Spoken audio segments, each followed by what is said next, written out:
ባላገር በዛ በሮም ግዛት ውስጥ ወደሚገኝ ወደ አንድ አነስ ያለ ከተማ ተጓዘችላል። በዛ ሲደርሱ ተቀበሏቸው። ምንድነው ሃይማኖታችሁ ተባሉ። ሃይማኖታቸውን ሲጠየቁ እርሱን ጠይቁት አለች። ለምን?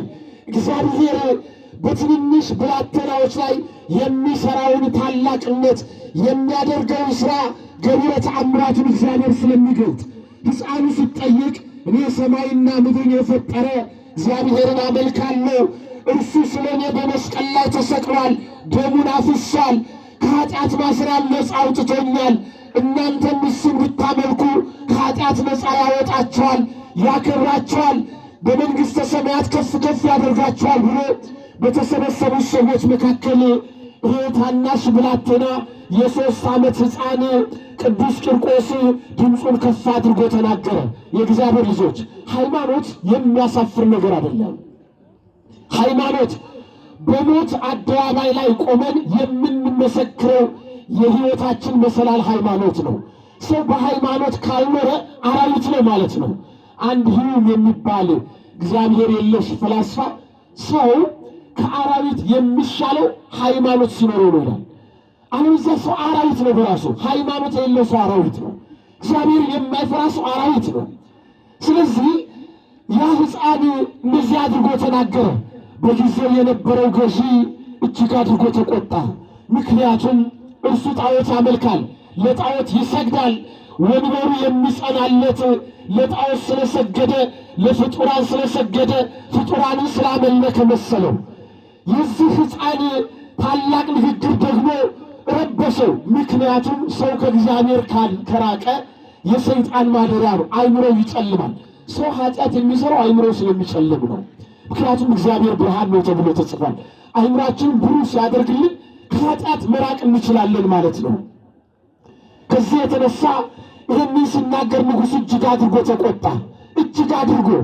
ስለዚህ በቁጣ ተነሳና ይህንን ሕፃን ለመግደል በዚያ ሰዓት ውሳኔ ያሳለፈ።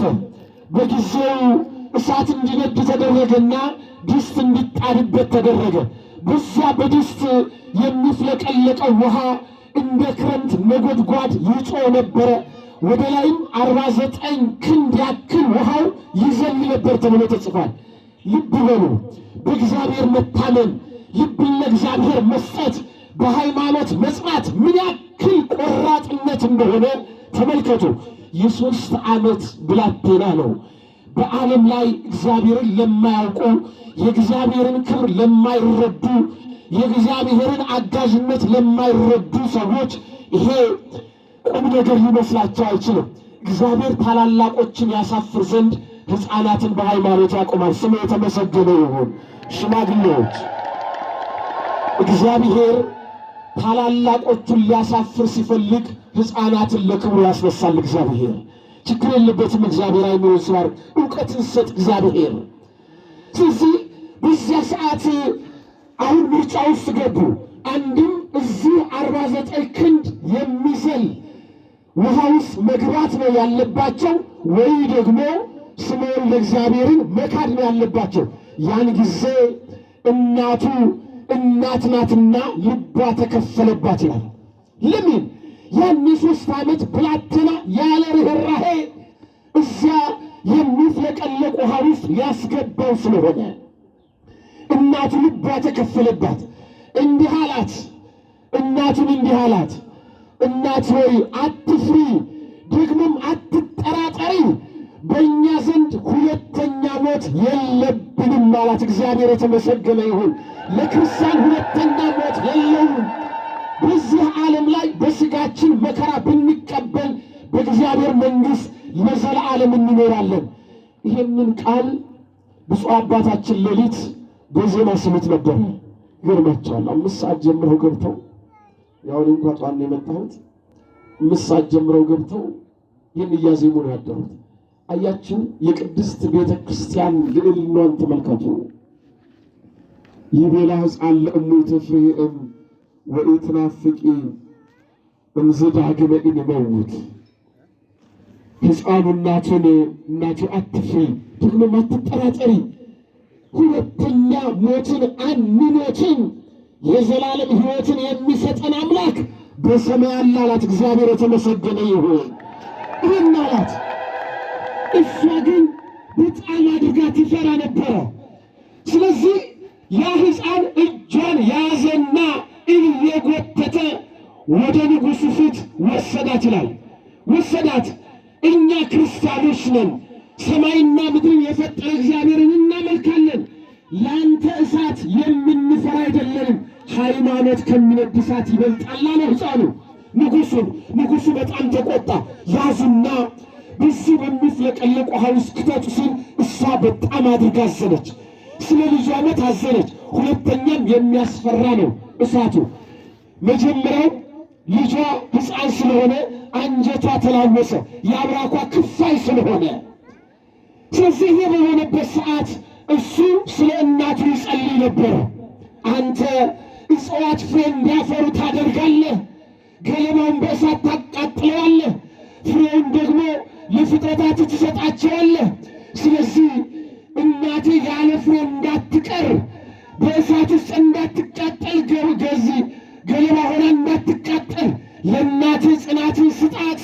ዳግመኛ ያንተን መንግሥት ማየትን ዘላለማዊ ሕይወትን በአይምሮ አሳልላት እያለ የ3 ዓመቱ ብላቴና በእግዚአብሔር ፊት ይጸልይ ነበር። እንዲህ ሲጸልይ ራእይ አየች። ራእይ የሕይወት ውሃ ወደ ሕይወቷ ሲወስዳት ያን ሕይወቷ ዘላለማዊ ሲሆን ህብሩ የሚያንጸባርቅ ሰው ያገኘው የማይችል አክሊል ሳጎናጽፋት ተመለከተችና እግዚአብሔርን አመሰገነችዋል። እግዚአብሔር የተመሰገነ ይሁን።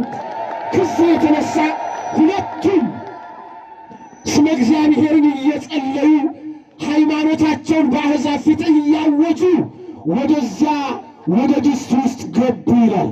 ያን ጊዜ ከዓይን ጥቅሻ ይልቅ የሚፈጥነው ታዳጊው መልአክ እናንተ ስትጠሩት የሚደርስላችሁ ከመከራ ሥጋ ከመከራ ነፍስ የሚጠብቃችሁ ልጆቻችሁን የሚታደግ በሃይማኖት የሚያሳድጋቸው ኢትዮጵያን ቅዱስ ገብርኤልን ሲጠሩት በጣም እኮ ነው የሚገርመው። ሁሉም ይገርማል በጣም። ኢትዮጵያን ለቅዱስ ገብርኤል ያላቸው ክብር ይሄ የሚያሳየው ምን እንደሆነ ታውቃላችሁ? የኢትዮጵያ ኦርቶዶክስ ተዋሕዶ ቤተክርስቲያን ክርስቲያኖች ምን ያክል የወንጌል ክብር እንዳላቸው። ምክንያቱም መልአኩ ቅዱስ ገብርኤል የመጀመሪያውን ወንጌል ክርስቶስ ተወልዷል ለሕዝቡ ሁሉ የምስራች የሚሆን ሕዝቡን ከኃጢአት የሚያድን ክርስቶስ ተወልዷል ብሎ የመጀመሪያ ወንጌል የተናገረው ይሄ ታዳጊ መልአክ ቅዱስ ገብርኤል ነው። በረከቱ በሁላችን ላይ ይደርብን። ትወዱታላችሁ አይደል? ትወዱታላችሁ አይደል? እስኪ በደንብ አመስግኑት ቅዱስ ገብርኤል። እነዛ ክርስቲያኖች የሚፍለቀለቀው ውሃ ውስጥ ገብተዋል። ከዓይን ጥቅሻ ፈጥኖ የሚደርሰው ታዳጊው መልአክ ቅዱስ ገብርኤል ያንን ውሃ አቀዘቀዘ።